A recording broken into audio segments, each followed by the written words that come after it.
Welcome, welcome. I'm Dee, and this is a single mom unguided life where I try to navigate through finances, motherhood, being single, and everything in between. And I bring you guys along for the journey to hold me accountable. This is my February budget setup. Okay, right here I'm just filling out the due dates of the expenses. As you can see, I pre-filled out the expenses. I mentioned before in a video that I've been having issues with my hand, so I decided to pre-fill this section out and fill out just the due date when it's time to record.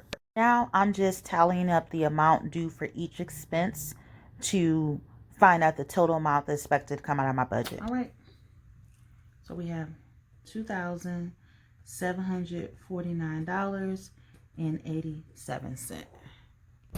All right, it's always great to double check. So this is total here. And we're going to, of course, put our heading, and we're going to use the extra large stickers from Jennifer Bleacher. So we're just going to put up here, it's February. Yeah, believe we already made it to the second month of the year. Okay, so let's talk about financial goals. Of course, our financial goals for month to month is going to stay the same because that's my focus of the year. My annual goals is 1, put 500 plus to my emergency fund. 2, we're going to put 500 plus to debt.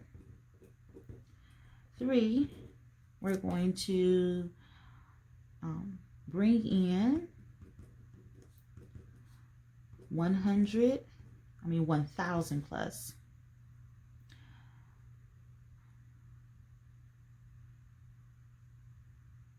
from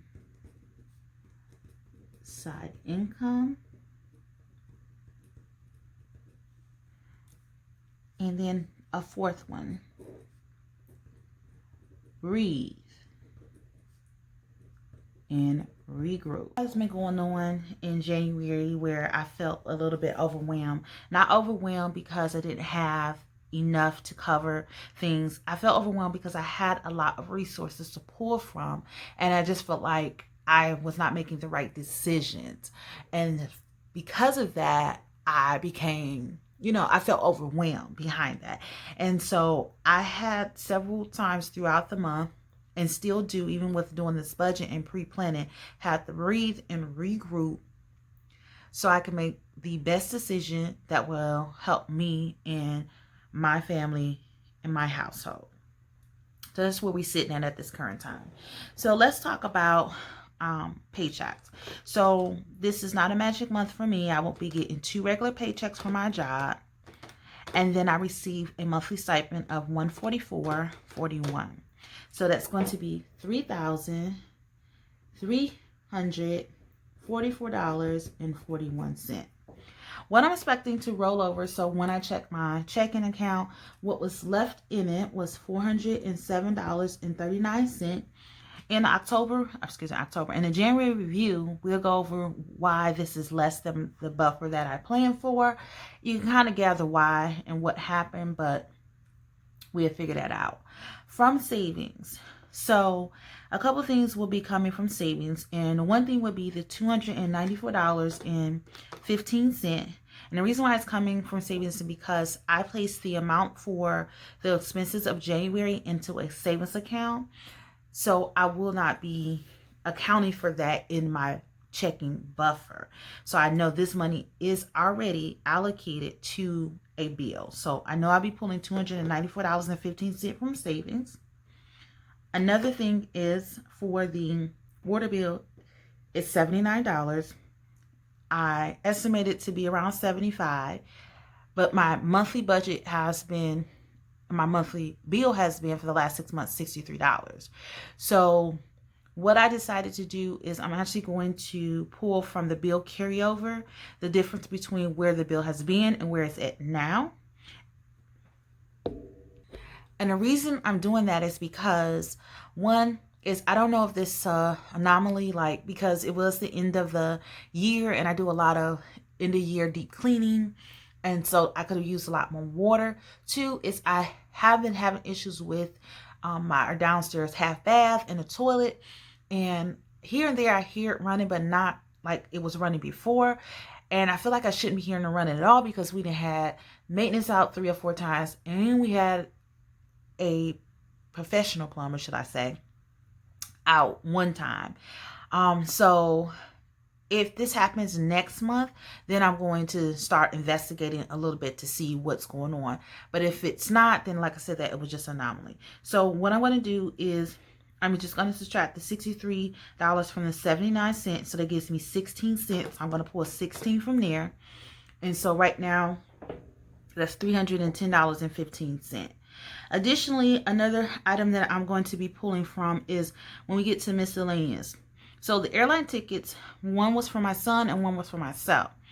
I decided, and it was kind of like going back and forth, and I'm still open for suggestions because the money will not need to be dished out until the end of our February budget anyway. Okay, so here I'm just explaining why I'm reluctant to pull from Papa's sinking fund for this airline ticket. And there's a couple reasons here. I'm just trying to sum it up the best and not sound crazy. But the first thing is, this sinking fund is something that I wanted to do for him because I haven't been consistent with saving for him. And I know when I transitioned from being a teenager to adult, though I was pregnant, I still felt like I didn't have anyone to fall back on, like financially. So I want to build this fund up to, have a avenue to be able to provide for him in his time of need. Additionally, I wanted to build up this fund to help with paying for out of expense costs that comes from him going to college. And then I wanted to use this fund to assist with, if we go on a trip together, I'll know where to pull from. So I think because I don't have a clear definition of sinking fund, I'm having a hard time pulling from it right now. So, but right now I'm saying I'm going to pull from his sinking fund, which is a mini savings account, $185.80. So that's going to be $495.95. What am I going to do with my airline ticket is that we do have a travel fund. It is small at this current time, but by the time we get to the end of our February budget, it will have enough to cover this ticket. So I have decided that I will not allocate to that particular fund in the budget, rather than just pull it from our budget itself and whatever I have at this current time. So at this current time, in that budget, we have $100. So right now that's going to be $595.95 that I'm going to pull from savings. So I'm going to put that here.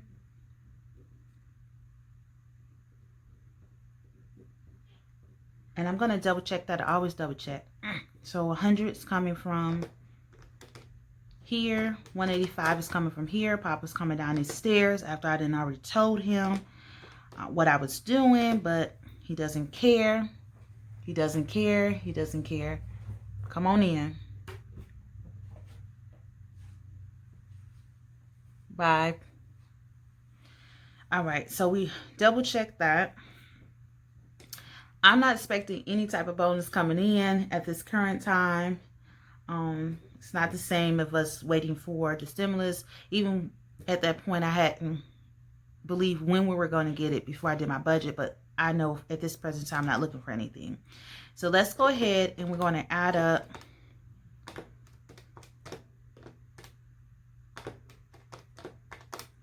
everything. So that's $4,347.75 that I will be taking in to be able to pay for not only the billing expenses, but we still have to figure out what we're going to do for our envelope system, our sinking fund, savings, extra debt, and checking buffer. And how we actually do that is we do our budget pre-plan. So this budget pre-plan is from Kiambra Vaughn here on YouTube, or KiambraVaughn.com. I like this because it helps me break down when I'm going to get money and how much I'm going to have to be able to allocate. And it tells my money where to go when it's supposed to go. So let's first talk about the dates. As we all know, the dates is, and even though I put the dates that I get paid on, it is actually not how I figure in the income. So let's start first here. So by 129, and then the next time for this budget is going to be 212. So everything before 212 needs to be paid. And that's what I always list here. First, we're going to talk about the income.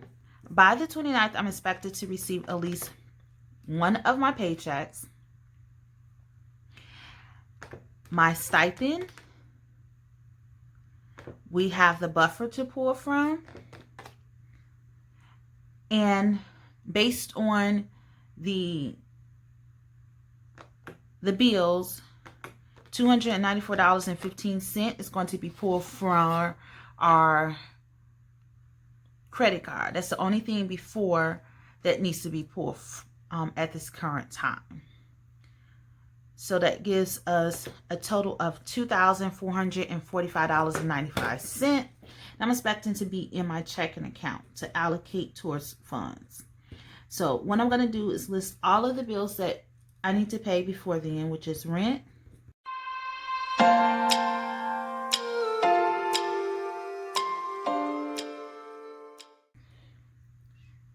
and then we have our envelope system, and we have our sinking funds. And I no longer write that out because it's more detailed when I do the income breakdown, so you'll know exactly what's going to what, when it's going. But just to give you a heads up, what I usually do is I use this mini planner that Tasha from Mind Your Money. She had mentioned this, and I purchased this, and this is where I pre-plan and I really tell myself what's going on, when it's going on. And even though I pre-plan, it doesn't, when it's time to do this, it always looks different. Always. Okay? Always. So I love to pre-plan also is mainly because of my variable expenses, because that's why I need to know if I'm able to do certain things based on what's left after I pay the bills for this particular paycheck. So for the envelope system, everything is fairly the same except for personal. I'm going to be sending less to personal, so I'm sending less to my envelope system at this time. I am leveling the groceries out at 180, though in the beginning of February, I will actually be doing a detox again, so I'm foreseeing it not spending anything more because I'm only going to be purchasing items for one individual. Secondly, we still have weeks worth of groceries left because we were gone part of the week.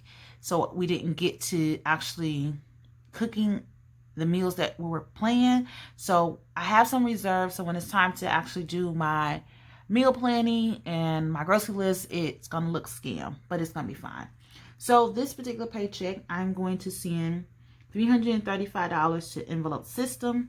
For the sinking funds, the only thing that I will not be funding is health. And I'm not funding that because I did send $40 out of January budget. I have received reimbursement for the medicine that was charged to that particular account. And I will not need anything other than that medicine until, I believe, let's say March. So that same $40 will kind of rotate for a while. So I'm kind of fine with that. Of course, I never fund my taxes on site because that comes from the side income. And I won't be funding travel this particular paycheck because, again, I'll be using that to go towards paying off the other ticket. And what I'll be doing is, even though I'm not physically moving it to my travel sinking fund, I'm going to move it somewhere so I know it's in the reserve situation. And so we'll be good with that. And of course, I never fund the bill carryover of my sinking funds until I do my income breakdown because I don't know if what I budgeted and what I'm actually paying is going to be any different. So for the sinking funds, it will only be $265. So let's go ahead and we're going to take the $2,445.95, and we're going to actually calculate and see what we have remaining after each category.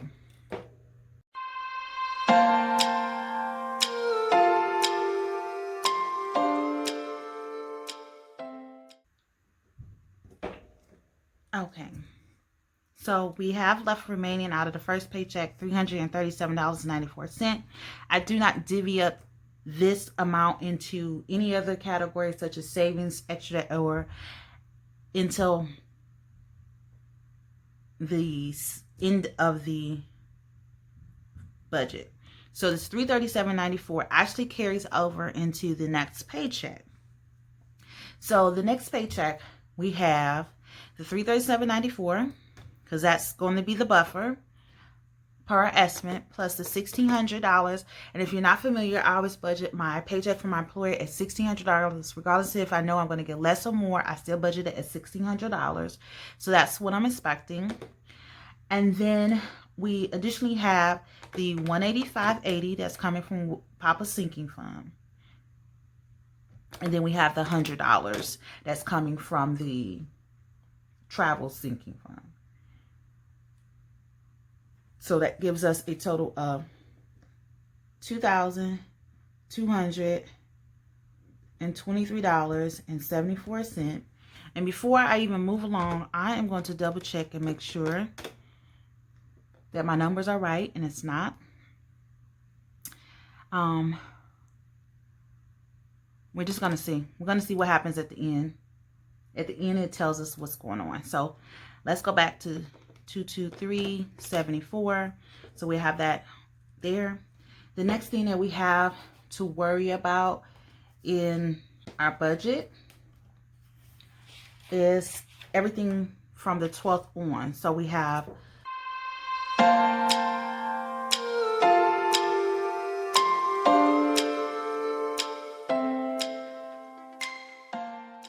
which is $185.80. Then we have the envelope system, and we have the sinking funds. All right, so let's go ahead and talk about this. The cable actually is always taken out the day that the bill is generated. So the day that the bill is generated is the 26th of each month. So to my surprise, this amount has already been taken out of or charged to my credit card. I'm still going to allocate, because this doesn't change the bill date. Okay, regardless of when they take it, it doesn't change the bill date. I'm not 100% sure why they do that, because it doesn't make any sense. Usually they do it either the day of or 3 days, within 3 days of the actual due date. But for some reason they do it on the bill generate date, which is, my bill goes from the 26th, I believe, to the 13th. I don't know. Okay, so, but I'm still going to allocate that because this still will not be due for my credit card until March. So it gives me time to put this to the side. Another thing, that was the only thing I had to mention. So let's go ahead and see what we have after each transaction.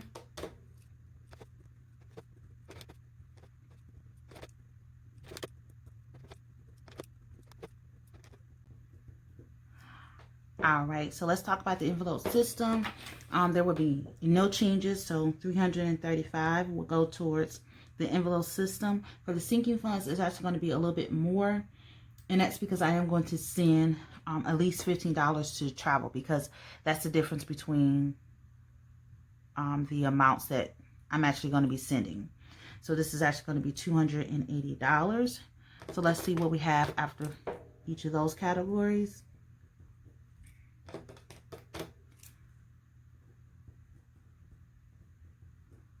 All right, so we have,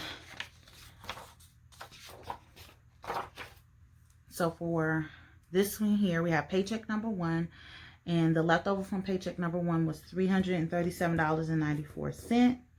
I went ahead and I sent it here.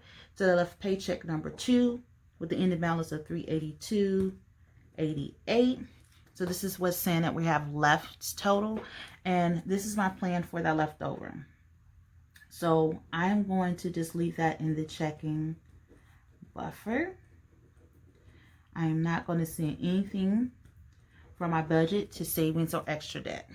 Okay, so let's go back to our monthly budget overview and let's go ahead and fill this information out. So as when it comes to the envelope system, we're going to do 335 and 335, so that's 670. For the sinking fund, we're going to do 265 and 280, so that's 545. Nothing to savings, nothing to extra debt, $382.88 is to checking buffer. So 274987 plus 670 plus 545 plus 382.88 gives me $4,347.75. And as we can see, that gives us the same as the income. So we have a zero base budget, and that's how we like it. And it was kind of scary. I didn't think I was going to make it. So my plans is how I'm going to get the 500 plus for my emergency fund and debt. I'm going to rely on that side income. I'm going to push myself. Like I said, that January is kind of shaky because there was a lot of things going on. But as we do the January budget overview, I'm sure we'll be able to get where we need to be as far as a checking buffer, and then moving forward with getting everything back on track with paying off debt and paying off the emergency fund. Because it's kind of weird to me not to send anything from my budget to those groups, but I am pulling from other income. All right, so let me go ahead and we're going to go ahead and close this out. So this is my February monthly budget overview. If you're new to my channel and you would love to be part of my village, because I would love for you to be part of my village, go ahead and hit that subscribe button. To all my returning subscribers and new subscribers, I thank you for your support. Keep watching. Everyone hit that thumbs up. And please share this with your family, your friends, and your coworkers. Peace out.